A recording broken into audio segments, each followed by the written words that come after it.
একটি আধুনিক স্বরচিত কবিতা,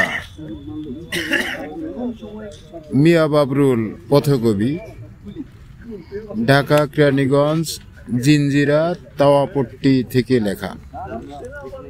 কবিতাটির নাম ভিড়ের ভিতর মনক্ষুণ্ণ। কামরার মধ্যে দরজা আটকাইয়ে শুয়ে থাকে রাত্রি, দীর্ঘদিন না খাইয়ে থাকা কিছু সারপোকা বিছানায় স্বেচ্ছায় শুভেচ্ছা জানায়।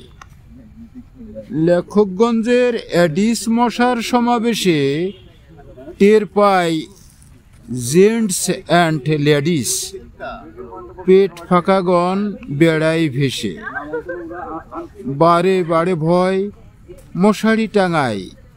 সে সময় একইকে ওরা চক্ষু রাঙ্গায়, উদার দাতায় কষ্টে কাটায়, সকল খাতায় পদাঘাত বুকের পাটায়। অনুচিত আচরণ ছুঁড়ে সমীচীন ছিঁড়ে, বিশ্বাস ভেঙে চুড়ে কিছু জানে জিঞ্জিরে। অচেতন ছেয়ে গেছে সম্প্রীতি চিন্তায়, রেশারেশি ধেয়ে আসে তাই থাকে দুশ্চিন্তায়। পরিস্থিতির প্রেক্ষাপটে দরবৃদ্ধি চালাটায়, সংলাপ কঙ্কাল খোটে, গোপন খবর কার বরাবর পাঠায়। টেকসই ঠিকানায় নাই ঠাই, বহুতল ভবনের মালিক আরামের আশায় যায় কানাডায়।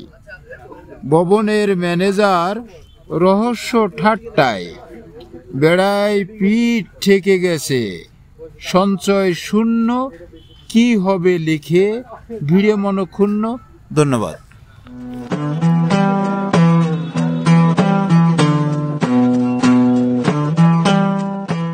রেডিও পয়েন্ট 0.00 স্বাধীনতা উদ্যান, শাহবাগ, ঢাকা।